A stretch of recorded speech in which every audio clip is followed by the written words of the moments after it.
વૈષ્ણવો, જય જય શ્રી ગોકુલેશ.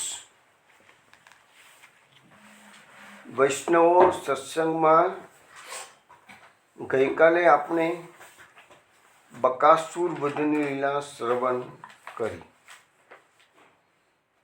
બકાસુર એટલે દંભ. ભગવાને એની બે જે ચાંચ હતી, એક લોભ અને બીજી અસત્ય, એ બંને ચાંચોથી ભગવાને એને ચીરી નાખ્યો અને આ રીતે દંભનો ભગવાને નાશ કર્યો. એ બકાસુર વધની લીલા હવે આપણે આગળ શું થાય છે એ જોઈએ. તે પહેલાં આપ વૈષ્ણવો ખંડિતાનું એક પદ શ્રવણ કરો.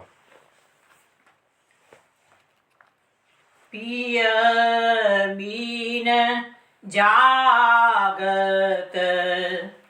રેન ગઈ, પિય બીન જાગત રેન ગઈ, અવધિ વહી ગયે સો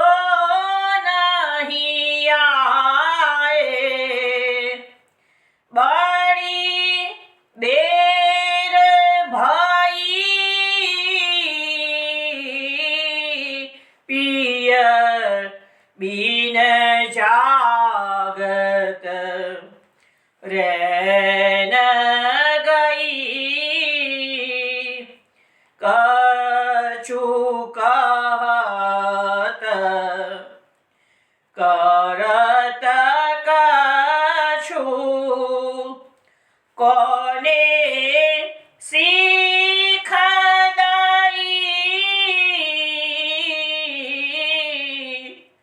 સાચ નહીં બોલત એકો અંગ, કહા રીતિ લાઈ,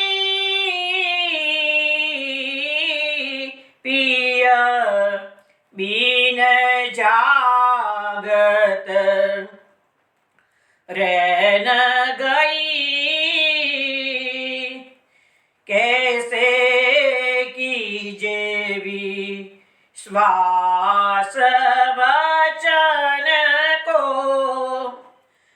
मन बाए हो विषयी,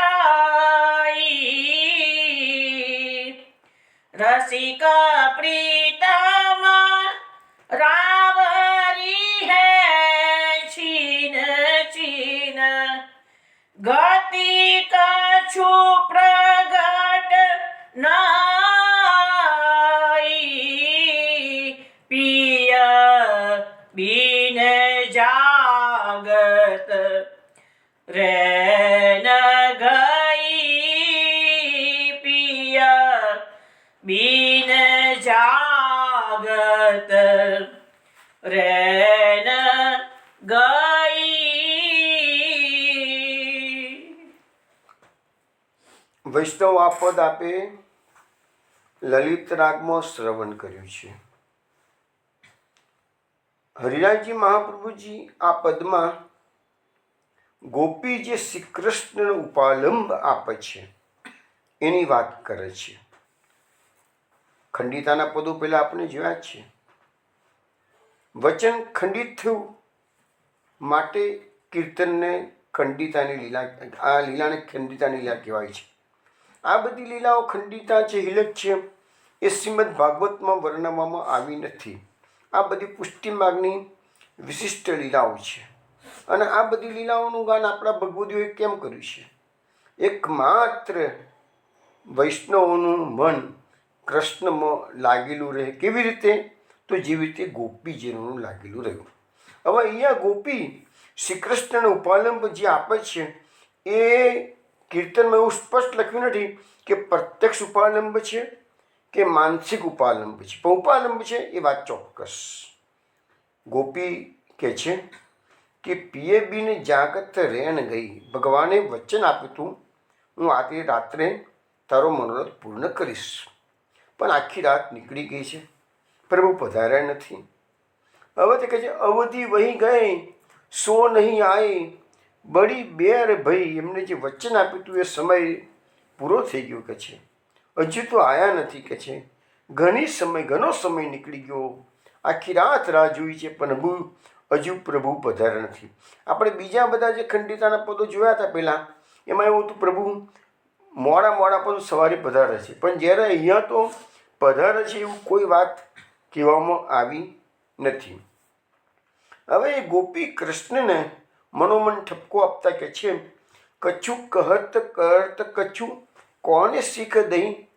પ્રભુ તમે કહો છો કશું અને કરો છો કંઈ બીજું, તો હું તમે ક્યાંથી શીખી લાવ્યા છો કે છે. જો પ્રેમની અંદર બધા જ પ્રકારનું ઉપાલંબ આપી શકાય છે. આ જ પ્રેમનું એક મોટું લક્ષણ છે. સાચ નહીં બોલત એકો અંગ, કહા રીતિ લઈ. ભગવાનને ગોપી કહે છે કે તમે એકે રીતે સાચું બોલતા નથી કે છે, તમે પકડાતા જ નથી. તમે ગમે તેમ હોય તો તમે છટકી જાઓ છો કે છે. એટલે એક પણ રીતે તમે સાચું તો બોલતા જ નથી. કહા રીતિ લઈ, આ રીતે તમે ક્યાંથી શીખી લાવ્યા છો. હવે વિષ્ણુ તમને ખબર છે ને કે આપણા કૃષ્ણ પૂર્ણ પુરુષોત્તમ છે. ભગવાનનું સ્વરૂપ કેવું છે? સત્ય પ્રતિજ્ઞ. કારાગૃહમાં જ્યારે પ્રગટ થયું ત્યારે દેવોએ ગાયું છે સત્યવ્રતમ સત્ય પરમ સત્યમ. પ્રભુ સત્ય છે. જો એ જ સત્યવાળા, જેને સત્ય તરીકે ઓળખાય છે ભગવાન, એ જ પ્રભુ આજે ગોપીજનોને જૂઠા વચનો આપે છે. તો આવું કેમ? તો આપણને પરમાનંદાજી સમજાવે છે એક બીજા પદની અંદર કે પરમાનંદ વેદ સાગર કી મર્યાદા ગઈ તૂટેલો. હું અનેક વાર કહી ચૂક્યો છું કે આ પુષ્ટિ માર્ગ છે એ લૌકિક વૈદિક પરનો માર્ગ છે. આની અંદર કૃષ્ણ પ્રેમ જ એક સર્વોપરી સત્ય તત્વ છે. અને એ સત્યની, હવે એનો અર્થ હોય ને આપણે પણ જૂઠું બોલી શકાય. આપણાથી જૂઠું ના, કૃષ્ણ તો જગતનો નાથ છે, એને જે કરવું એ કરી શકે છે. પણ અહીંયા ગોપી જે ઠપકો આપે છે એ ઠપકો આપવાનો આપણો અધિકાર નથી. પાછો એ બી સમજી લેવાની જરૂર છે. આપણો દાસ ભાવ છે, ગોપીજનોનો કાંત ભાવ છે. એટલે એ વસ્તુ જરા ડિફરન્સ સમજી લેજો. कैसे कीजे विश्वास वचन को मन भय विषय. ગોપી કહે છે કૃષ્ણને, હવે તમારા વચન પર વિશ્વાસ અમને કેવી રીતે પડશે. બીજી વખત મારે કે સાચો પ્રોમિસ કરે ને તો પણ હવે વિશ્વાસ પડશે કેવી રીતે કે છે. મન ભય વિષય, આ તમારું મન તો ઘણું ચંચલ છે કે છે. તમે તો કે છે કે સાચું તો કહેતા જ નથી કોઈ દિવસ કશું કે છે. તો રસિક પ્રીતમ રાવરી હે ચીન ચીન ગતિ કચું પ્રગટ નહીં. તો કે છે પ્રભુ તમારું સ્વરૂપ તો ક્ષણે ક્ષણે બદલાતું રહે છે. ગતિ કચું પ્રગટ નહીં, તમારામાં ગતિ એટલે કે સ્થિરતા છે જ નહીં કે છે. તમે તો નવો રસ પ્રગટ કર્યા કરો છો કાયમ માટે કે છે. એટલે ભગવાન દરેક ગોપીજનોની પાસે એનામાં રસ ઉત્પન્ન કરવા માટે એ ગોપીનો જે પ્રકારે અધિકાર હોય અથવા તો એને જે પ્રકારના રસનું દાન કરવું હોય એવી લીલા એ ગોપી પાસે કરે છે.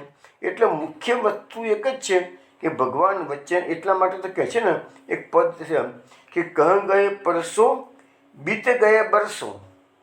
ભગવાન આ તો અત્યારે તો આપણી વ્રજની લીલા ચાલે છે, પણ જ્યારે ભગવાન વ્રજમંડળ છોડીને મથુરા પધારશે એ દિવસે ગોપીજનોની જે હાલત આપણે જોઈશું બધું એ વસ્તુ, પણ ગોપીજનોની જે હાલત છે વિરહ અવસ્થામાં જે પોકાર કરે છે, એવમ બ્રુવાણા વિરાતા ભૂષમ, બહુ સુંદર શ્લોકો છે ભાગવતમાં.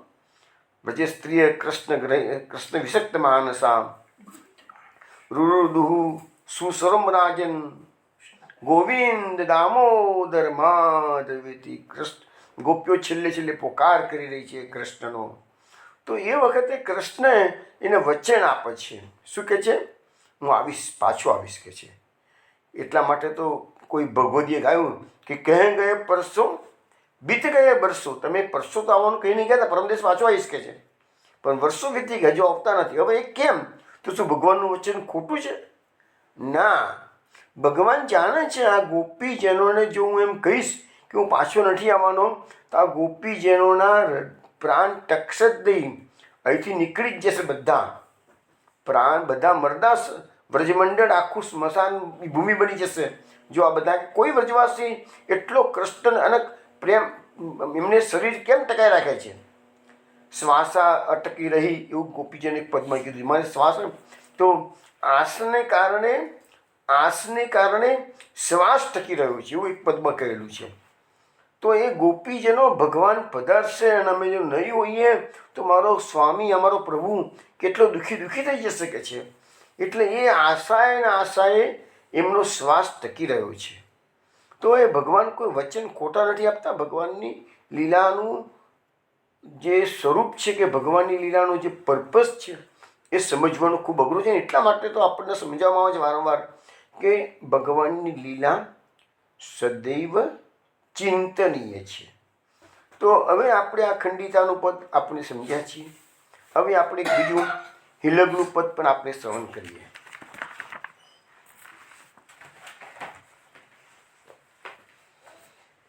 જાદીન પ્રીતિ શ્યામ શોકીની, જાદીન પ્રીત શ્યામ શોકીની, જાદીન પ્રીત શ્યામ શોકીની, જાદીન પ્રીતિ શ્યામ શોકીની, તાદીન તે મેરી અખિયન में ने कहूँ निंदन लीनी, जादीन प्रीत श्याम शोकीनी, जादीन प्रीत श्याम शोकीनी, चढ़्यो रहत चित चाक सदाई, यह विचार दीन जाय, मन में रहत चाह मिलन की, और कछु न सुहाय, जादीन प्रीत श्याम शोकीनी, जादीन प्रीत श्याम शोकीनी, परमानंद प्रेम की बातें कहूँ सो नहीं कहिए,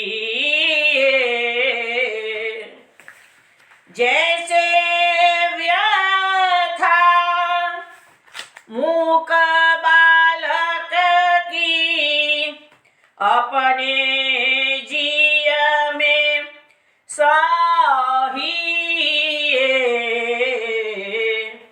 जादीन प्रीत श्याम शोकीनी, जादीन प्रीत श्याम शोकीनी, जादीन प्रीत श्याम शोकीनी.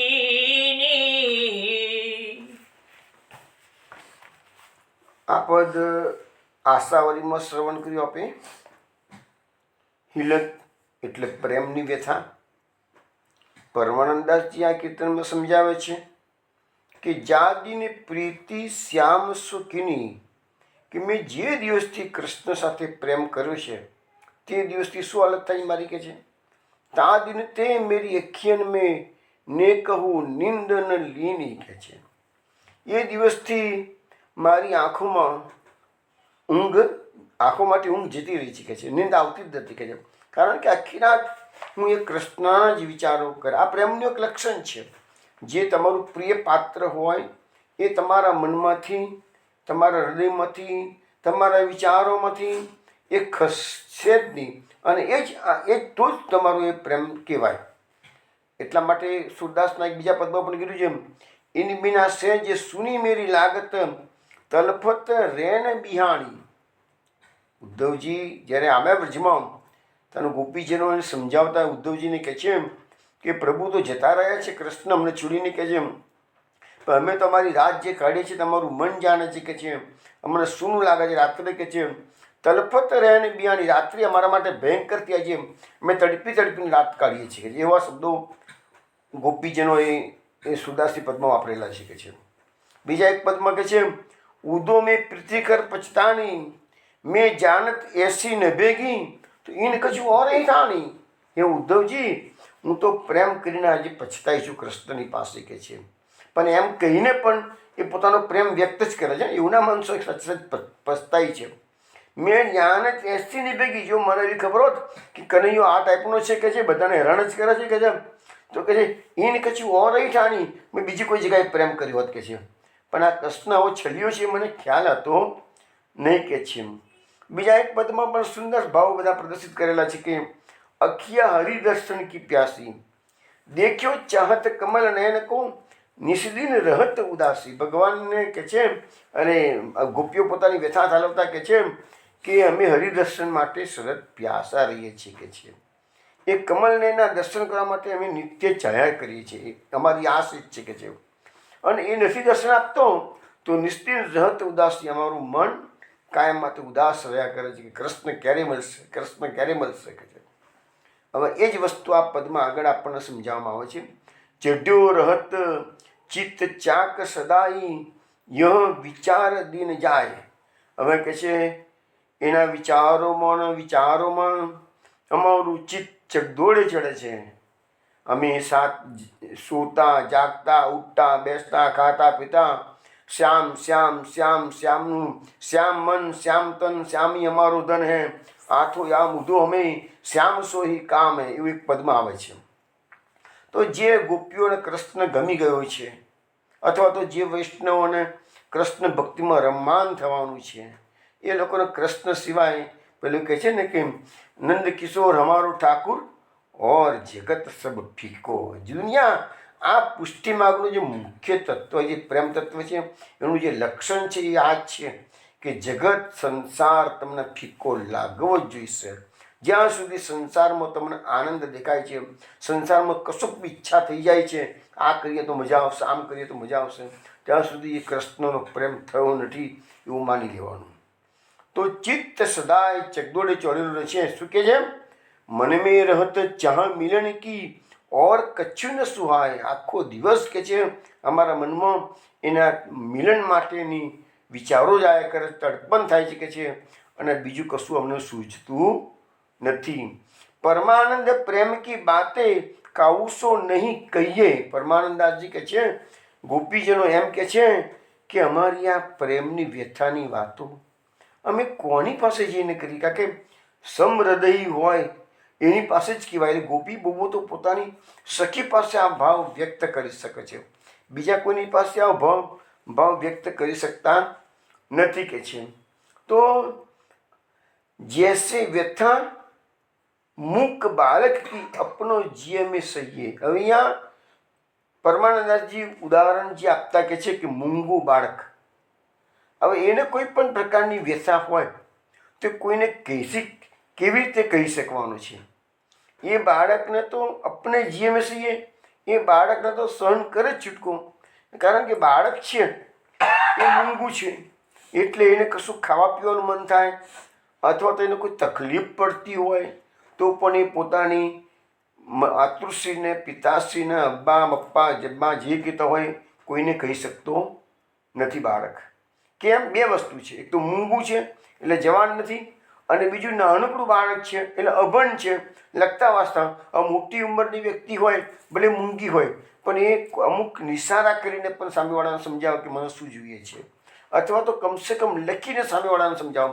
પણ નાનું બાળક છે, લખેલું ભરેલું નથી, એટલે એના માટે ઉપમા ખાલી મૂંગાની નથી આપી, પણ મૂક બાળકની આપેલી છે કે એ પોતાની વ્યથા સહન જ કરવી પડે છે, એ કોઈને કહી શકતું નથી. એટલે ગોપીજનો પણ પોતાની વ્યથા કોઈને કહી શકતા નથી. વૈષ્ણવો, ગઈકાલે સત્સંગની અંદર આપણે છેલ્લે જે બકાસુરને માર્યા પછી જોયું કે બધા ગોપ બાળકો વિસ્મય પામ્યા. કેવી રીતે? તો લખ્યું છે, તદા બકારીમ સુરલોકવાસિન સમા કિરણ નંદન મલ્લિકાદિવી સમીડિરે ચાનક શંક સંસ્તવૈસ્તદ વીક્ષ ગોપાલ સુતા વિશિસ્મિરે. એટલે કે છે કે જ્યારે ભગવાને બકાસુરને માર્યો ત્યારે જે સ્વર્ગલોકવાસીઓ જે હતા, દેવો, એ નંદનવનના મોગરાના પુષ્પોથી ભગવાનને વધાવવા આવ્યા છે. નગારા અને શંખનાદ સાથે ભગવાનની સ્તુતિ કરી છે. હવે એનો અર્થ એવો હતો કે જે ગોવાળિયા હતા, હાજર હતા, એને દેવોએ જે સ્તુતિ કરી એ પણ સંભળાયું, નગારા અને શંખનાદ વાગ્યો એ પણ સંભળાયું, અને પુષ્પોથી વધાવ્યા એટલે એ બધું જોયું. એટલે એ ગોવાળિયાઓ બધા વિસ્મય પામેલા છે. આજે આશ્ચર્ય ઠગોર, આ શું કે છે? આ કનૈયાનું સ્વરૂપ આજે પહેલી વાર એ લોકોને આ બધું ખાય. એની પહેલાં ભગવાને અનેક લીલાઓ કરી છે, પણ પોતાનું આ સ્વરૂપ પ્રદર્શિત કર્યું નહોતું. આજે એમને ખ્યાલ આવ્યો. હવે શું થઈ છે કે આ બકાસુરના મુખમાંથી ભગવાન મુક્ત થયેલા પાછા આવ્યા. એ ભગવાનને મેળવ્યા, બલરામજી વગેરે ગોપ બાળકો મેળવ્યા. અત્યારે બલરામજીને ગોપ બાળકો એની પહેલાં કેવી દશા હતી?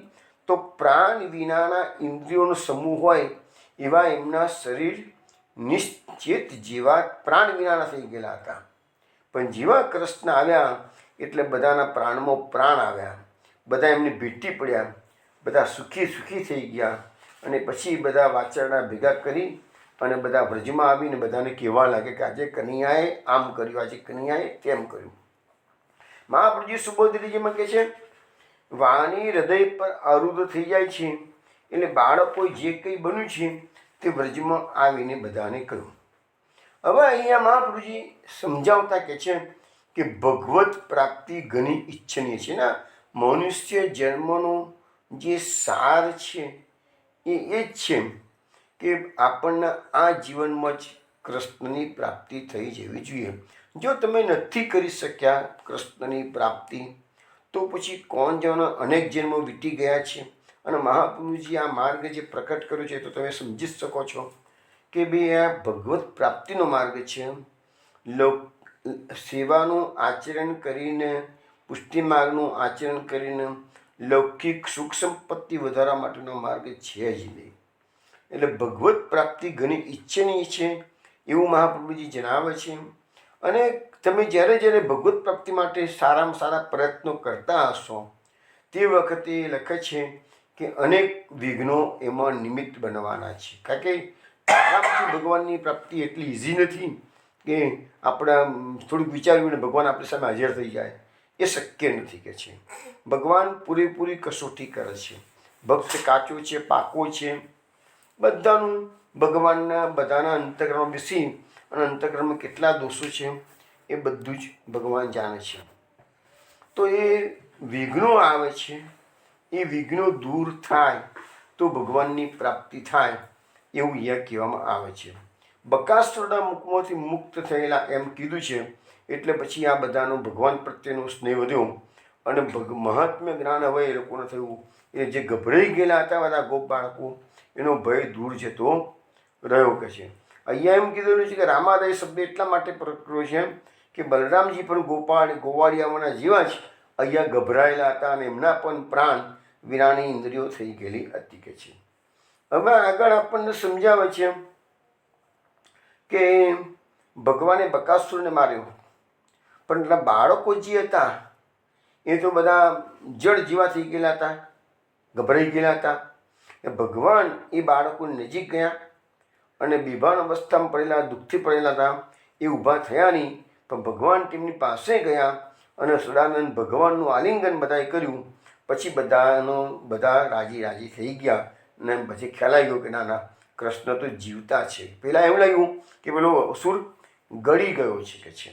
એટલે પછી બધાએ ભેગા થઈને સાંજ પડી ગઈ હતી, વાછરડા ભેગા કર્યા અને બકાસુરનો વધ કર્યો છે એવું પછી બધાએ આવી આખા પછી મંડળમાં એની ચર્ચા થવા મળી. હવે આગળ હવે અહીંયા નવનીત્ય શાસ્ત્રીજી ભાગવત શાસ્ત્રમાં એવું કહે છે કે ભગવાને આ બકાસુર વધની લીલા એ 5 વર્ષની ઉંમરે કરી હતી. અને એવું લખે છે કે લગભગ તો અષાઢ વધની 8મે આ લીલા ભગવાને કરેલી છે. હવે પછીના શ્લોકમાં એવું આવે છે ભાગવતમાં, શ્રુત્વા તદ વિસ્મિતા ગોપા ગોપ્યશ્ચાતિ પ્રિયા દતા પ્રેત્યાગતમ ઇવોત્સુક્યાત એક્ષંત તૃષિતે ક્ષણા.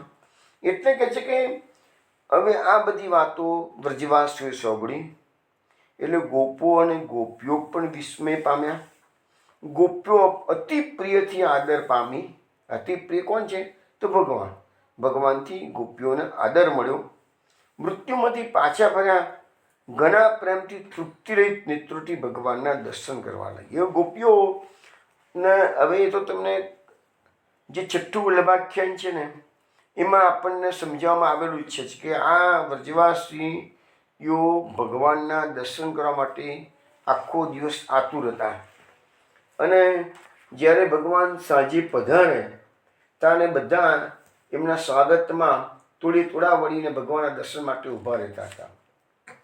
અને બધા ગોવાળિયાઓ પોતાના ઘરમાં જઈ અને કૃષ્ણએ આજે આમ કર્યું અને કૃષ્ણએ આજે તેમ કર્યું, આજે આ લીલા કરી. તો ટોક ઓફ ધી ટાઉન એકમાત્ર કૃષ્ણ એ સમયમાં હતા. અને એટલા તો મહાપ્રભુજી એ જ લીલાઓના આધારે આ પુષ્ટિમાર્ગ પ્રકટ કર્યો છે. આપણને યુગલ ગીત આગળ 35મા અધ્યાયમાં આવશે અને એક સુંદર શ્લોક લખ્યો છે વ્યાસજીએ, ગોપ્ય કૃષ્ણે વનમ્યાતે તમનું ધ્રુત ચેતસ કૃષ્ણ લીલા પ્રગાયન્ત્યો ન્યુદુર્દુઃખેન વાસરા. અહીંયા એ શ્લોકમાં એમ કે છે કે કૃષ્ણ જ્યારે વનમાં ગાયો ચરાવવા જાય છે તો ગોપીઓ કહે છે એમનું ચિત્ત પણ ભગવાનની જોડે જોડે વનમાં જાય છે. તમનું ધ્રુત ચેતસ એટલે ચેત્યા, એમનું જે ચિત્ત છે એ ભગવાનની જોડે જોડે ત્યાં જાય છે કે છે. હવે ભગવાન પાછા પધારે છે અહીંયા સાંજે, તાને કહે છે ને કે વાસર નિર્વાહ એમ કરે સખી સાયમ કાળે પેખેજી. આખો દાડો તો ગમે તેમ કરીને કાઢે છે પણ સાંજે પધારેની રાહ જોઈને બેઠા છે કે છે. તો સાંજે પધારે ત્યારે આખો દિવસ કાઢ્યો તો કેવી રીતે કાઢ્યો છે કે જેમ કૃષ્ણ લીલા પ્રગાયંત્યો નિર્દુઃખેન વાસરા. તો આખો દિવસ કૃષ્ણ લીલાનું ગાન કરતા કરતા અને વીરાના દુઃખથી જ એ લોકો આખો દાડો પસાર કરે છે. પણ જ્યારે સાંજે સાયંકાલે પેખેજી, સાયંકાલે પ્રભુ પધારે છે ત્યારે ગોપીઓને કેટલો આનંદ થાય છે. લોચન ભૃંગ પિયે ઘણું તે પ્રગટ મુખ મકરંદજી કમળ પત્રસી આખડી તે જોઈ જોઈ તાળ્યું ધ્વંદજી. હવે કે જે આખો દિવસ તો એ લોકોએ દિવસે સર્વે શ્યામાં મળી રસરૂપતનો જસ ગાય છે. એટલે આખો દિવસ તો એ રસરૂપ જે શ્રી કૃષ્ણ છે એનું જસ, એટલે જે આજે ગોવાળિયાઓ બકાસુરને મારી લીલા કીધી તો બીજે દિવસે ગોપીઓ બધી ભેગી તોડે વળી અને આ લીલાનું પરસ્પર ગાન કરે છે. એટલે દિવસે સર્વે શ્યામાં મળી રસરૂપતનો જસ ગાય છે. અને સહજ પણ છે ત્યાંના પછી કે ભગવાનનું જે કમળપત્રીસી આંખડી એટલે ભગવાનનું જે મુખારવિંદ છે, ભગવાનની જે નેત્રકમલ છે એ જુસે ત્યારે એમના આખા દિવસનો વિરોધ તાપ શાંત થાય છે. અને એટલું જ નહીં પણ કૃષ્ણ કેવી કૃપા કરે છે તો કહે છે કે ભુજલતા બીડી ભામિની ત્યારે દિવસ તાપ બુજાય છે. એમના મુખારવિંદના દર્શન થાય, એમની આંકડીના દર્શન થાય અને ભગવાન એમને ભેટે છે ત્યારે એમને ભુજલતા બીડી ભામિની ત્યારે એમનો દિવસનો જે તાપ છે એ બુજાઈ જાય છે. હવે અહીંયા આપણને આ વસ્તુ આપણે બલભાખ્યાન અને આપણે પેલા આધારે જોઈએ. એક બીજો પણ શ્લોક ભાગવતમાં એવો છે કે ગોપીનામ પરમાનંદ આસિદ ગોવિંદ દર્શને ક્ષણમ યુગ સતમિવ યાસામ એન વિના ભવત. એટલે કે ભગવાન ગોવિંદના શ્રી કૃષ્ણના દર્શન કરવાથી ગોપીઓને જે પરમાનંદની પ્રાપ્તિ થાય છે, પરંતુ જ્યારે વનમાં ગાયો ચરાવવા જાય છે કારણ કે ક્ષણમ યુગ સતમિવ એવા શબ્દો વાપરે છે. એટલે કે એમની એક એક ક્ષણ પણ 100 યુગો જેવી એ લોકોને લાગે છે ભગવાનના દર્શન વિનાની. તો આ પુષ્ટિ માર્ગની જે પરાકાષ્ઠા છે એ ગોપી પ્રેમ છે. અને ગોપીઓ કેવો પ્રેમ કરતી હતી એ આપણને આ બધા શ્લોકો કે આ બધા આખ્યાનોના આધારે કે સુબોધનીના આધારે આપણે સમજી શકીએ છીએ. હવે આ શ્લોકની સુબોધનીમાં મહાપ્રભુજી જણાવે છે કે આ શ્લોકમાં અતિ પ્રિયાદ્રતા શબ્દોનો પ્રયોગ કર્યો છે. એટલે મહાપ્રભુજી કહે છે કે અતિ પ્રિયથી એટલે કે ભગવાનથી આ ગોપીઓ આદર પામી.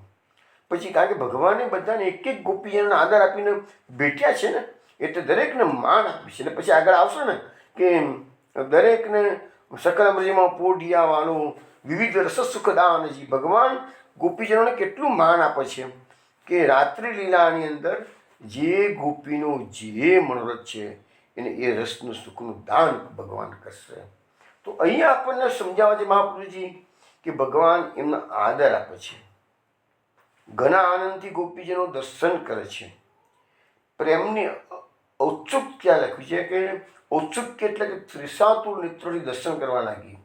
એટલે એમના આંખો એટલી બધી તુષાતુર હતી કે પ્રભુના દર્શન ક્યારે થાય એમ કહે છે. અને અહીંયા મહાપ્રભુ સુખદેવજી મહારાજ જણાવે છે કે આ તો પ્રેમની પરાકાષ્ઠા છે.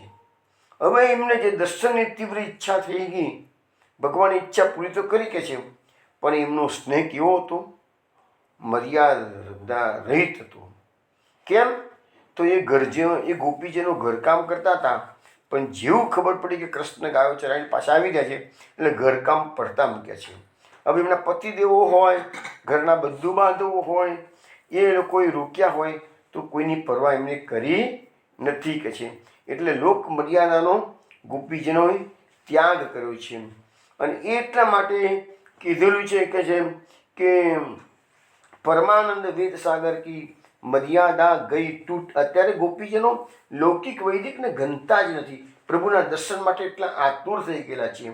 એટલે મહાપ્રભુ સુખદેવજી કહે છે કે મર્યાદા રહિત થઈ ગયા છે અને ભગવાનના દર્શન કરવાની બુદ્ધિ એમની પ્રાકૃત નથી પણ અલૌકિક બુદ્ધિ હતી. કારણ કે લૌકિક બુદ્ધિથી વિચારતા હોત તો પતિદેવનો વિચાર કરતા, પોતાના બાળકોનો વિચાર કરતા, બંધુ બાંધવનો વિચાર, પણ અહીંયા એમને કોઈ વિચાર. જ્યારે એટલા માટે મહાપ્રભુજી આપણને સમજાવેલું છે કે ભગવત પ્રાપ્તિની અંદર લૌકિક વૈદિકને આપણે સામાન્ય ધર્મનું આચરણ જ્યારે કરતા હો ત્યારે તમારા લૌકિક વૈદિકની ચિંતા કરવાની, પણ પ્રભુ પ્રાપ્તિનો જે આ પરમ માર્ગ મહાપ્રભુજી પ્રકટ કર્યો છે એ લૌકિક વૈદિકથી પરનો માર્ગ છે.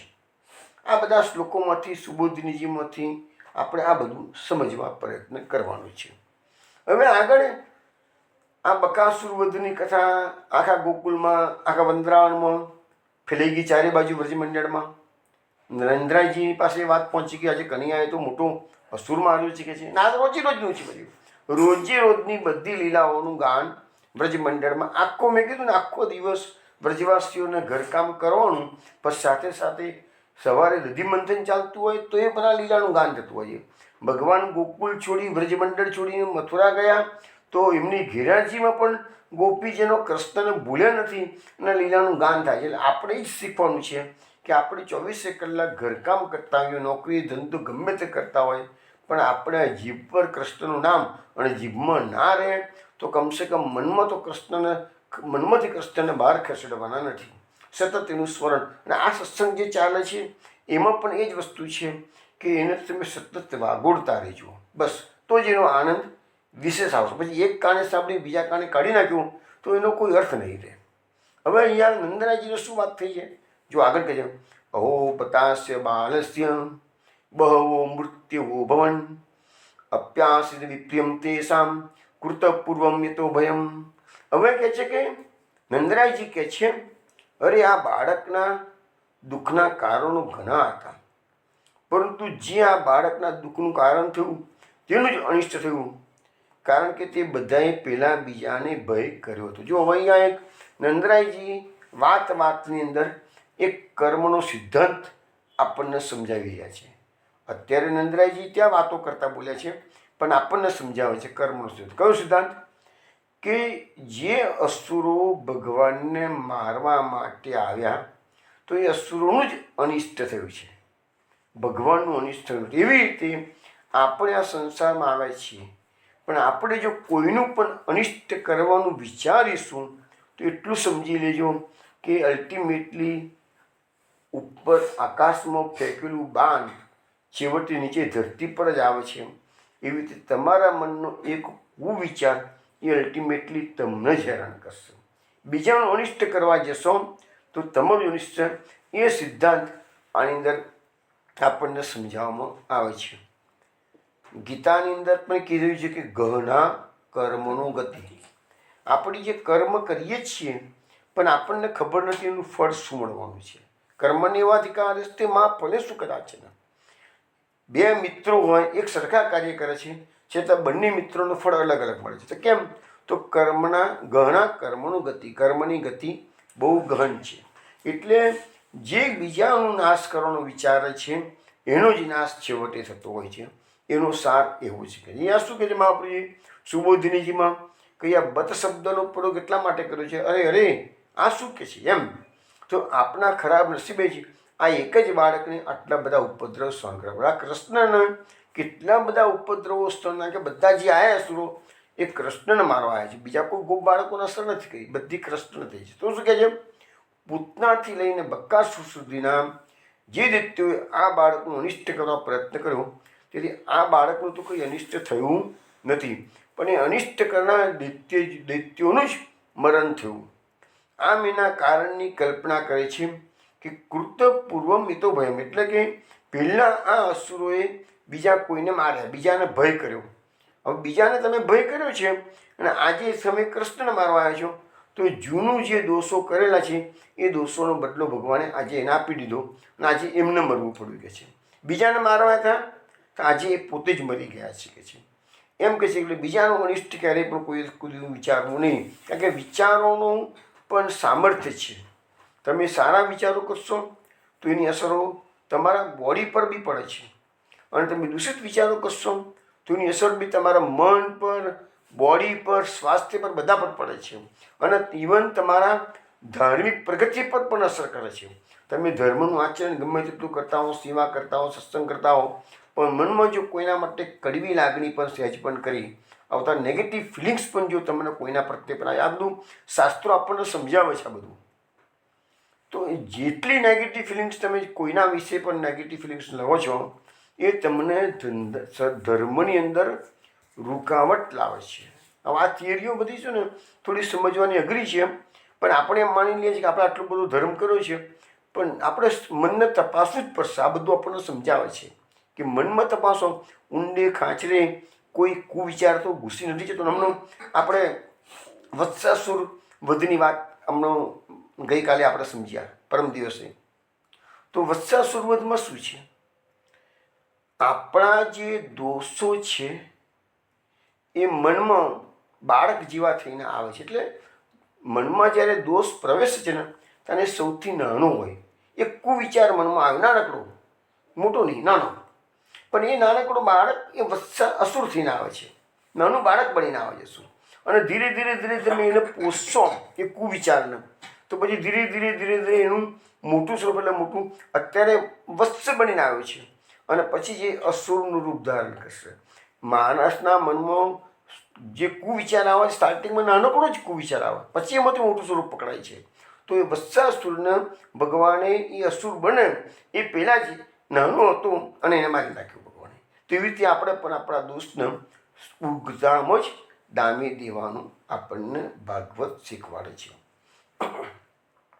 હવે આગળના શ્લોકમાં કહે છે અથાપ્ય ભવંતી એનમ નૈવ તે ઘોરદર્શના જિગાંસ એનમ આસાદ્ય નશ્યંતિ અગ્નૌ પતંગવત.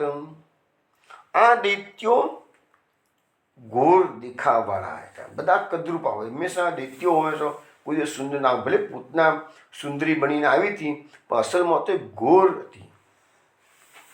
એને એનું સ્વરૂપ કદરૂપું હતું અને આ બાળકનું કંઈ અનિષ્ટ કરી શકતા નથી, આ વિદ્યો અનિષ્ટ કરી શકતા નથી.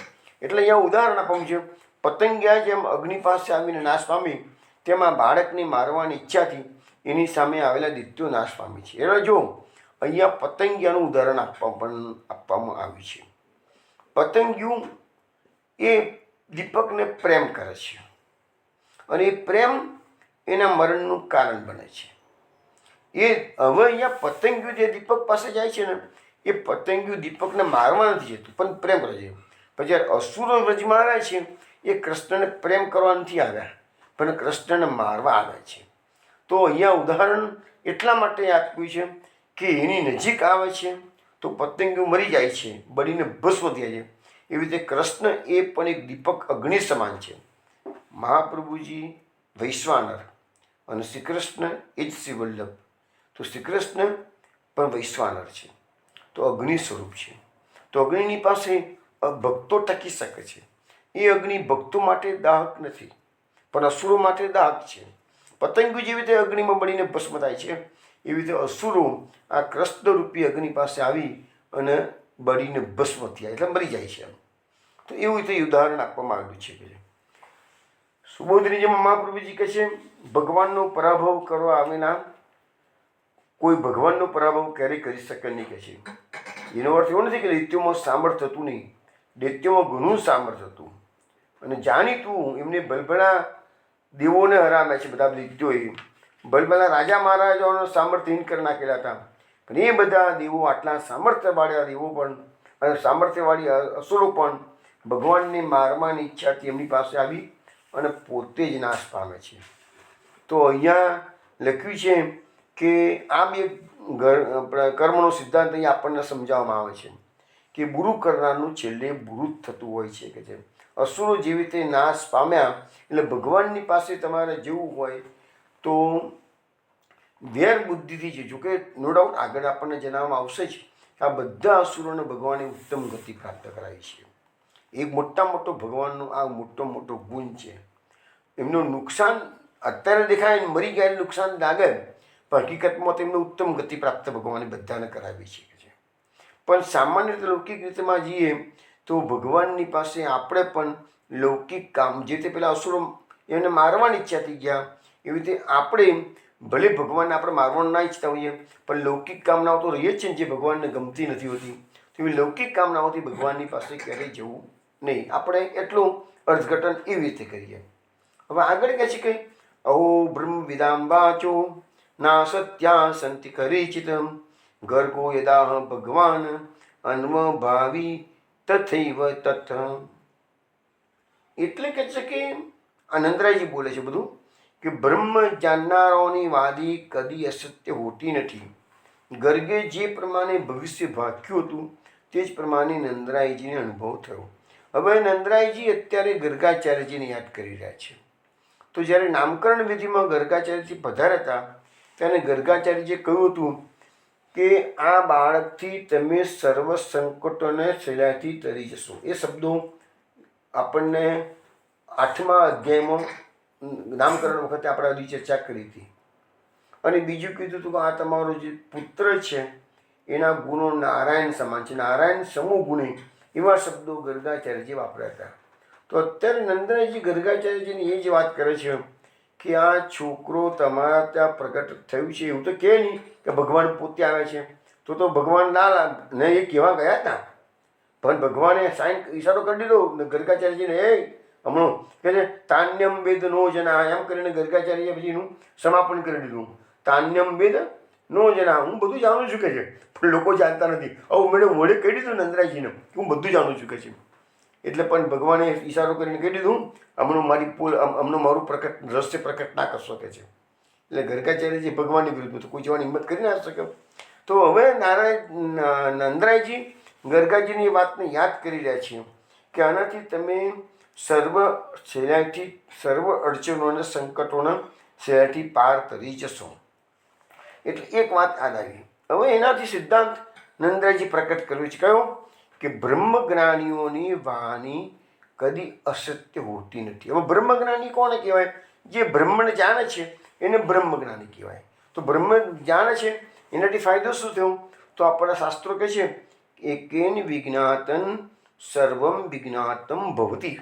એક બ્રહ્મને જાણવાથી બધું જ જાણી શકાય છે. ભૂત, ભવિષ્ય, વર્તમાન, દુનિયાભરનું નોલેજ. આપણે જે જ્ઞાન પ્રાપ્ત કરવા માટે જિંદગીના અમૂલ્ય વર્ષો બગાડી નાખીએ છીએ, પણ એ બધી ભૌતિક વિદ્યા છે, પેટ ભરવાની વિદ્યા છે. એનાથી આપણને જે કંઈ ફાયદો મળશે એ આ જીવન પૂરતું જ છે, એનાથી વિશેષ નહીં. તમે વિચાર કરો, દરેક જેના જીવનમાં કેવું છે, સવારથી ઉઠીને સાંજ સુધીમાં આપણી એક જ એક્ટિવિટી છે, પેટ ભરવાની એક્ટિવિટી. તો અહીંયા આપણને બ્રહ્મજ્ઞાનીઓની વાત કરવામાં આવે છે કે જે બ્રહ્મને જાણે છે એ બધું જ જાણે છે. એટલે કે છે એવા બ્રહ્મજ્ઞાનીઓની વાણી કદી પણ અસત્ય હોઈ શકે નહીં. કારણ કે ગર્ગાચાર્યએ કહ્યું હતું કે તમે બધા સંકટોના તરી જશો. કેમ કે ગર્ગાચાર્યજી એ બ્રહ્મજ્ઞાની કોટીના એમના પુરોહિત હતા. આજકાલના પુરોહિતો તો બધા ઘણા હોય છે, પણ એ બ્રહ્મજ્ઞાન લેવલના નથી હોતા. એ સામાન્ય કર્મકાંડ જાણતા હોય એવા જ પુરોહિતો આપણને મળતા હોય છે. તો હવે અહીંયા આપણને એક્ઝામ્પલ્સ બી આપણે સમજાવી શકીએ છીએ કે આપણે જો પેલું કુંભદાસનું પદ જો દાલીરાનું, તેમાં પણ વચન મુનિ સત્ય કરાય. નારદજીએ જે બંને પુત્રો હતા કુબેરના, એને ભલે શાપ આપ્યો પણ કીધું શ્રી કૃષ્ણ તમારો ઉદ્ધાર કરશે. તો એ નારદજીનું વચન સત્ય કરવા માટે કૃષ્ણને એ અમલા અર્જુનનો ઉદ્ધાર કરવો પડ્યો છે. વચન મુનિ સત્ય કરાય. એવું બીજું ઉદાહરણ આપણે પુષ્ટિ માર્ગમાં સુરદાસજીનું છે. સુરદાસજીને જ્યારે જન્મથી અંધ હતા, ઘરમાં આર્થિક સંકળામણ પુષ્કળ હતી, સોનામોર મળી ગઈ, જે પ્રસંગ જાણીતો છે, ડિટેલ્સમાં કરતો નથી. છેવટે ઘરબાર છોડી દીધું અને સાંજનો સમય છે. કોઈ ગામની પાદરમાં કોઈ તળાવના સરોવરના કિનારે આવીને બેઠા છે અને ત્યાં પેલો જમીનદાર આવીને પૂછે છે કે ભાઈ તમે મારી ભેંસ ખોવાઈ ગઈ જોઈ ગઈ તમે? તો સુરદાસજી તો જન્મથી અંધ હતા, ક્યાંથી જોવાના હતા? પરંતુ સુરદાસજી કીધું હા, અહીંથી આ દિશામાં ફલાણું ગામ છે, ત્યાં આગળ ફલાણા વ્યક્તિના વાડામાં તારી ભેંસ બાંધેલી છે કે છે. એટલે જમીનદાર પોતાના માણસો લઈ અને જે વસ્તુ ચિહ્નો આપેલા એ જગ્યાએ જાય છે અને પેલી ભેંસને છોડાવી લાવે છે. પછી એને ખ્યાલ આવે કે આ માણસ તો આંખે દેખતો નથી અને છતાં એણે મારું આવું જોઈ ગયું, તો આ કોઈ સામાન્ય વ્યક્તિ નથી કે છે. એટલે આવે છે, સુરદાસજીના પગમાં પડે છે અને સુરદાસજીને રહેવાની બધી વ્યવસ્થા કરી આપે છે. અને પછી તો આપણું ચરિત્ર સુરદાસજીનું ઘણું આગળ છે. અને પછી તો સંગીતના જાણકાર થયા છે, એટલે સુર સ્વામી થઈ ગયા છે અને અનેક શિષ્યો થયા છે. એ બધી પછીની વાત છે. પણ અહીંયા સુરદાસજીનું જે વચન હતું એ ભગવાને સત્ય કરાવ્યું કે ત્યાં એટલે બે વસ્તુ છે, ભગવાને વચન સત્ય બી કરાવ્યું છે અને એમની વાણી અસત્ય ના થાય એ હોય એ જ વાણી ભગવાન એમની જોડે બોલાવડાવે. કેવી વાણી બોલાવે? જે સત્ય હોય એ જ બોલાવડાવે. તો આવા તો ભક્તોના ચરિત્રો તમે વાંચતા હો તો આવા અનેક એક્ઝામ્પલ્સ આધુનિકમાં પણ આવા એક્ઝામ્પલ્સ તમને જોવા મળશે, એ વખતના નહીં અત્યારના પણ. તો એ વસ્તુ આપણને સમજાય છે કે બ્રહ્મજ્ઞાનીઓની વાણી કદી અસત્ય હોય નહીં.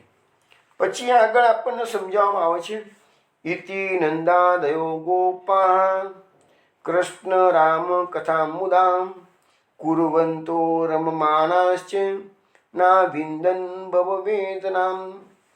હવે સુખદેવજી આ ચરિત્ર જે બકાસુવધની લીલા છે એનો સંવાદ કરતાં કરતાં કહે છે કે નંદરાયજી વગેરે ગોપોએ આનંદથી શ્રી કૃષ્ણ અને રામની કથા કરતાં કરતાં આનંદ થયો અને આનંદમાં એટલા બધા રમમાન થઈ ગયા કે ના વિંદન ભવ વેદનામ, આ સંસારની વેદનાને પણ ભૂલી ગયા.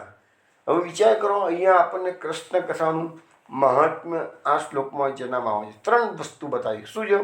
એક તો મુદા, મુદા એટલે આનંદ થયો. એટલે કૃષ્ણ કથામાંથી તેમને બધાને જેટલા લોકો કૃષ્ણ કથા શ્રવણ કરતા, ત્રણ રીતે કૃષ્ણ કથાનું શ્રવણ, કીર્તન અને સ્મરણ, ત્રણ વસ્તુ કેવી છે? તો મુદા એટલે આનંદ આપનારી છે. બીજો શબ્દ આપણે રમમાણાસ છે, એટલે બીજું તમે એ આનંદમાં એ કથામાં ઓતપ્રોત થઈ જાઓ, રમમાણ થઈ જાઓ. તો શું થશે? તો ના વિંદન ભવ વેદનામ, તમે આ સંસારની વેદનાને અનુભવી શકશો નહીં, એટલે કે સંસારની વેદના તમને થશે જ નહીં. આ સંસારની વેદના એટલે કઈ?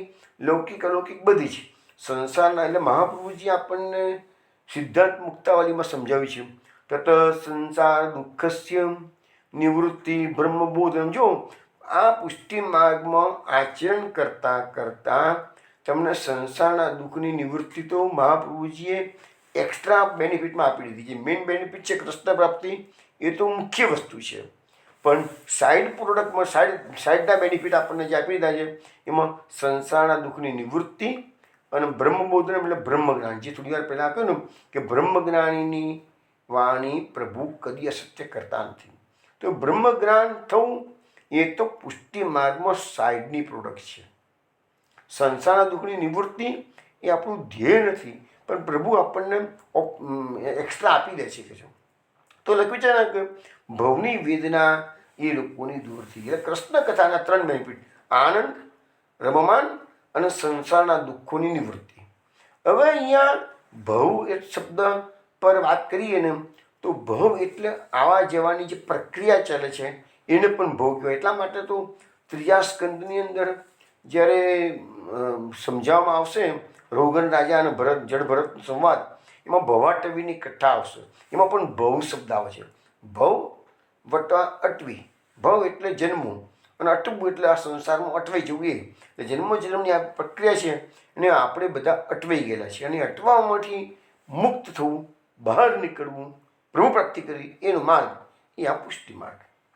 તો અહીંયા આપણને સમજાવવામાં આવે છે સુબોધિનીજીમાં કે ભગવત કથાના આનંદમાં રમમાન રહેવાનું હોવા, રમમાન રહેશો તો દેહનું ભાન પણ રહેશે. એ આપણે પેલો પણ એ બધું આવશે કે કૃષ્ણનામ જે બધે શ્રવણ સ્નોરિયાળી ભૂલીલી ભવન હો તો બાવની ભઈ. એટલે તમે કોઈ જાતનું ભાન જ નહીં રહે, પછી કૃષ્ણ કથામાં ઓતપ્રોત થઈ જશો તો કે છે.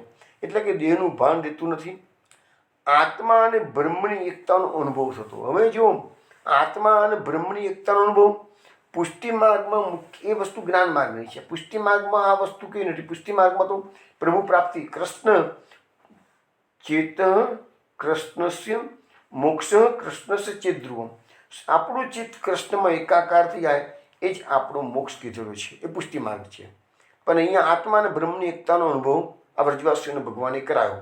ભવ વેદના, સંસાર તાપ, નાવિંદન એટલે જાણો નહીં. એટલે અહીંયા શું કહે છે? આવી રીતે સર્વ પ્રપંચની નિવૃત્તિ અને ભગવાનમાં આસક્તિ એને નિરોધ કહેવામાં આવેલું છે. એટલે ભગવાને જે લીલાઓ કરી એનું ફળ નંદરાયજી વગેરે ગોપોને આજે મળ્યું. એટલે આ બધી લીલાઓ રોજ થાય, રોજ ઘરમાં ચર્ચા થાય, બ્રજમંડળમાં ચર્ચા થાય, આ ચાલતું રહેશે. હવે બ્રજમંડળમાં ભગવાને આ રીતે 5 વર્ષ પૂરા કર્યા. હવે શું કરવાના છે ભગવાન એ વાત આપણે કાલે કરીશું. પણ એની પહેલાં આ જે દંભ શબ્દ, બકાસુર કોણ છે? બગલો છે. બગલો કોણ છે? દંભનું પ્રતીક છે. પુષ્ટિ માર્ગમાં દંભાદિરહિતમ નરમ શબ્દનો મહાપુરુષે પ્રયોગ કરેલો છે. એટલે મોટામાં મોટો બાધક છે એ દંભ છે. રામાયણમાં આપણે જે યમુના વલ્લભ શાસ્ત્રીનું ભાગવત છે ને, એમાં રામાયણનો આ દંભનો બગલાનો એક ઉલ્લેખ આપેલો છે. એ તમને શ્રવણ કરાવું. લખ્યું છે એમાં કે બગલો જે છે ને એ હંસને જેવો સફેદ તો હોય, પણ મુનિ યુવકોની માફક સરોવરના કિનારે અડધી આંખો મીચીને ધ્યાન કરતો હોય. એટલે આપણે કહીએ લોકોનો ભગત છે. એનું કારણ આ છે કે છે એ જળને કાંઠે બેસી રહે છે કે છે, પણ એ કંઈ ધ્યાનમાં નથી બેઠો. એ તો માછલીઓને પકડવા માટે એકીટસે જોઈ રહ્યો છે, પણ એવું લાગે કે આ મુનિ ભગવાનનું ધ્યાન ધરી રહ્યો હોય એવું લાગે છે કે છે. એટલે લખ્યું છે કે એ બગલાના સંબંધમાં રામચરિત્રમાં એક ઇતિહાસ એવો આવે છે કે જ્યારે સીતાજીનું હરણ રાવણ કરી ગયો ત્યારે રામચંદ્રજી અને લક્ષ્મણ સીતાની શોધમાં નીકળ્યા છે. બધી શોધતા તો ઋષિમુખ પર્વતની પાસે પંપા સરોવર છે. આજે પણ પંપા સરોવર છે. પંપા સરોવર પર મહાપુરુષજીની બેઠક આજે પણ છે. તો એ પંપા સરોવર પર રામચંદ્રજી અને લક્ષ્મણજી પધાર્યા. ત્યાં જોયું તો સરોવરના કિનારે એક બગલો બેઠેલો છે. તો લક્ષ્મણની આગળ રામચંદ્રજીએ એક શ્લોક બોલ્યો છે. એક શ્લોક બોલે છે કે પહાય લક્ષ્મણ પંપાયામ પક પરમ ધાર્મિક મંદ મંદ ધરો મત્સ્યાનામ વધ સંકયામ. એટલે કે રામચંદ્રજી લક્ષ્મણને કહે છે, હે લક્ષ્મણ, આ પંપા સરોવર પર બગલો બેઠેલો કેટલો ધીમે ધીમે પગ મૂકે છે, કારણ કે મારા પગથી કંઈ ઠેસ વાગી જાય અને કોઈ મછલી મરી ન જાય. તો એટલો બધો પરમ ધાર્મિક રામચંદ્રજી લક્ષ્મણજીના આ બગલાને પરમ ધાર્મિક બતાવે છે. એકચ્યુઅલી રામચંદ્રજી બોલાવે છે એ માર્મિક વચનો છે, એટલે કટાક્ષથી બોલે છે. હકીકતમાં રામચંદ્રજી ભગવાન જાણે છે કે બગલાનું ચિત્ત મત્સ્યોને મારવામાં છે, નહીં કે મત્સ્યોને બચાવવામાં. રામચંદ્રજીના વચનો સાંભળી અને આ અલંકારિક ભાષા લક્ષ્મણજી સમજી શક્યા નહીં. લક્ષ્મણજીએ ભોળાઈને મનમાં વિષય કર્યો કે ચોક્કસ પંપા સરોવરની પર રહેનારા બગલાઓ બધા ધાર્મિક વૃત્તિના છે. રામચંદ્રજી કહે છે એટલે ચોક્કસ કે છે આ બગલાઓ પણ મુનિની માફક ધ્યાન કરનારા અને બહુ ધાર્મિક હસવા જોઈએ. પણ પંપા સરોવરમાં તો માછલા હતા, એમને રામચંદ્રજીની આ વાતને સાંભળી લીધી. એટલે એમાંથી એક મનુષ્ય માછલું હતું, એને મનુષ્યની બોલી બોલતા કે આવડતી હતી. એટલે એને તરત જ રામચંદ્રજીને કહ્યું, સહવાસી વિજાનાતિ સહવાસી વિચોષ્ઠિતમ બકમ કિમ વર્ણતે રામ એનાહમ નિષ્કુલી કૃત. એટલે કે છે માછલું કે છે કે રઘુનાથજી, તમે તો એને પરમ ધાર્મિક કહો છો, પણ પડોશીના લક્ષણ કેવા હોય એ તો પડોશમાં રહેનારું જાણે. હું પોતે આ બગલાનો પડોશી છું. આ બગલાની આંખ હું મીચવી ધીમે ધીમે પગ મૂકવા એ અમને ભોળવવા માટે કરે છે, અને આ બગલો દંભથી આ બધું કરે છે અને મારો નાશ કર્યા કરે છે. અને આ વચનો સાંભળીને રામે પણ લક્ષ્મણ સાથે હસીને કહ્યું કે જુઓ લક્ષ્મણજી, જુઓ ભાઈ, આ બગલા ભક્તિ કરનારા આવા દંભી હોય છે, તેથી ભગવાન પસંદ થતા નથી. તો આપણને સમજાવવામાં છે કળિયુગની અંદર આવા બગલાની ભક્તિ કરનારા લોકો તમને ઘણા જોવામાં આવશે. તો તમારે એને ઓળખવા પડે કે આ બગલાના જે ભક્તિ કરનારો છે કે સાચો ભગવાનનો ભક્ત છે. અને એટલે તો મહાપ્રભુજીએ ગેવરવનની બેઠકમાં પૂરું ચરિત્ર પ્રકટ કર્યું છે, જેથી કળિયુગના મારા વૈષ્ણવો ખોટી જગ્યાએ ભૂલવાય નહીં અને ખોટા ગુરુ ન કરે નહીં. એ આ ચરિત્ર આપણને સમજાવે છે. હવે આ બગલાની જે વાત આપણે કરી છે, બકાસુરની વાત આપણે કરી, એમાં ગઈકાલે મેં તમને કહ્યું હતું કે એ બગલો બકાસુર જેવો શ્રી કૃષ્ણને ગળી ગયો, કોળિયો કર્યો, તો આકાશમાં રહેલા દેવો જોઈ ગયા કરે આ કૃષ્ણનો આ અવતાર તો અસુરોને મારવા થયો છે, અને આ અસુર તો ભગવાનને ગળી ગયો છે. તો એ દેવો ભયભીત થઈ ગયા. એ દેવોએ શું કર્યું છે? તો લખ્યું છે કે તેઓ હાહાકાર કરવાયો અને એમ થયું કે અમારા પ્રભુને બચાવી દઈએ. કારણ કે અત્યારે પ્રભુ તો 12 સ્વરૂપ છે, 5 વર્ષનું સ્વરૂપ છે ને, એટલે હાથમાં હથિયારો લઈને દેવતાઓ દોડ્યા છે. આ બધું વર્ણન બ્રહ્મવત પુરાણમાં છે. ઇન્દ્રએ દધીચી મુનિના હાડકામાંથી બનાવેલું વજ્ર ચલાવ્યું, પરંતુ ઇન્દ્રના પ્રહારથી બકાસુર મરાયો નહીં. માત્ર ઇન્દ્રના પ્રહારથી શું? બકાસુર કેટલો બળવાન તો એ બતાવે છે આપણને કે બકાસુરની એક પાંખ બળી ગઈ. ઇન્દ્રના પ્રહારથી બકાસુરની એક પાંખ બળી ગઈ. પછી ચંદ્રમા આવ્યા. ચંદ્રમાએ કહે છે હું આ બકાસુરને કહે છે હિમ પ્રપાતથી મારી નાખું કે છે. તો એ દાનવને માત્ર થોડોક ઠંડીનો હિમ પ્રપાત કર્યો, એટલે બરફનો ઢગલો કર્યો એના પર, પણ એને કંઈ અસર થઈ નહીં. થોડોક ઠંડીનો ચમકારો એને અનુભવ્યો કે છે. પછી સૂર્યપુત્ર યમદેવ આવ્યા, એના પર કંઈ યમદંડ ફેંક્યો. કૃષ્ણને બચાવવા માટે આ દીવો કૃષ્ણને 5 વર્ષનું બાળક છે ને, એટલે યમદંડ ફેંક્યો છે. તો એનાથી એ બકાસુર કુંઠિત થઈ ગયો, હાલી ચાલી ના શક્યો, પરંતુ એ મર્યો નહીં. વાયુદેવે આવીને વાયવ્યાસ્ત્ર ચલાવ્યું છે. તેનાથી એક સ્થાન પરથી એ ઉડવા નથી લાગ્યો કે ભાઈ વાયવ્યાસ્ત્ર હવામાં ઉડી જશે, પછડાઈને મરી જશે, એવું નથી થયું. એ બહુ તો એક સ્થાન પરથી બીજા સ્થાન પર ચાલી શક્યું, એટલું જ ફરક પડ્યો કે છે. વરુણદેવ આવ્યા. વરુણદેવે શિલાઓની વર્ષા કરી, એના પર મોટા મોટા પથરા નાખવા મળ્યા છે. પણ એનાથી એ થોડોક વ્યથિત થયો, પરંતુ એનું કંઈ નુકસાન કોઈ મારી શક્યા નથી. અગ્નિદેવ આવ્યા, આગ્નેયાસ્ત્ર ચલાવ્યું તો એનાથી બગલાની બધી પાંખો બળી ગઈ કે છે, પણ એ બકાસુર મર્યો નથી. કુબેરના અર્ધચંદ્રથી તેના પગ કપાઈ ગયા. કુબેર આવ્યા, એના અર્ધચંદ્ર નામનું અસ્ત્ર ચલાવ્યું, એનાથી બગલાના પગ કપાઈ ગયા, પણ બગલો મર્યો નથી કે છે. પછી ઈશાન દેવ આવ્યા, ત્રિશૂળથી તે અસુરને અર્જુન પર ત્રિશૂળ ફેંક્યું, તો અસુર મૂર્છિત થઈ ગયો, તો પણ એ મર્યો નહીં. તો આ જોઈને ઋષિઓ અને મુનિઓ ભયભીત થઈને શ્રી કૃષ્ણને આશીર્વાદ આપવા લાગ્યા. આ દરમિયાન શ્રી કૃષ્ણ બ્રહ્મ તેજથી પ્રજ્વલિત થયું છે. આવા આ ભગવાને જોયું કે બધા દેવો આયા, ભગવાન છે કે કરવા દો, એમની રીતે પ્રયત્ન કરવા દો. એટલે ભગવાને પેલા દેવોને એમનો પ્રયોગ કરવા દીધો છે. ભગવાન ના નથી પાડી, ભગવાન તો બધું જાણતા હોય. તો ભગવાને પછી લાગ્યું કે હવે આ દેવો બધા થાકી ગયા છે. અને કહે છે ને, આપણે કહે છે કે આ માર્ગ કેવો હોય છે ને, નિસાધન દેવી જીવોનો માર્ગ છે. જ્યારે મનુષ્યનું સામર્થ્ય કામ કરતું નથી ત્યારે ભગવાન એને સહાય કરે છે. અને જ્યાં સુધી આપ બલ તપ બલ ઓર બાહુબલ ચોથા હે બલધામ, જ્યાં સુધી આપણા બલ પર આપણે કામ કરીશું તો સુધી કૃષ્ણ સહાય નહીં કરે કે છે. તો અહીંયા ભગવાને પછી પોતાનું જે બ્રહ્મતેજ છે પ્રજ્વલિત થઈ ગયા, અને પરમેશ્વરે બહાર અને અંદરથી બંને રીતે દૈત્યના સંપૂર્ણ શરીરમાં બળતરા ઉત્પન્ન કરી, અને ત્યારે તે બધાનું વમન કરી અને તે દાનવે પ્રાણ ત્યાગી દીધા. ભગવાનની બળતરા અગ્નિ, મેં કીધું ને વૈશ્વાનર છે ને, મહાપ્રભુ વૈશ્વાનર, અને શ્રી કૃષ્ણ એ જ મહાપ્રભુ બલભાજી. તો શ્રી કૃષ્ણ પર વૈશ્વાનર થયા ને, તો શ્રી કૃષ્ણનું એક સ્વરૂપ છે અગ્નિ સ્વરૂપ છે. એ અગ્નિ સ્વરૂપ પ્રકટ કર્યું એટલે બગડો બળીને ભસ્મ થયો. એટલે અહીંયા પછી એ બળતરા થઈ ને એટલે એને વમન કરીને દાનવે પ્રાણ ત્યાગ કર્યા, એવો અહીંયા ઉલ્લેખ છે. અને પછી ભગવાન તેથી ગાયો અને ગોવાળોની સાથે આ લીલા કરી. હવે આપણા ભાગવતમાં એવું લખ્યું છે કે લીલા કરીને ભગવાન સીધા ઘરે પધારે છે, ગોષ્ઠમાં પધારે છે. પણ અહીંયા એવું લખ્યું છે કે ભગવાન ગાયો અને ગોવાળોની સાથે ત્યાંથી કેલી કદમ વનમાં ગયા. અને અહીંયા જે કેલી કદમ વનમાં ભગવાન આગળ પ્રલંબાસુરના માસ છે, કેશી દૈત્યના માસમાં ભાગવતમાં એ લીલા પ્રલંબાસુરની લીલા છે, કેશી દૈત્યની લીલા છે, પણ એ અલગ પ્રકારના આવશે.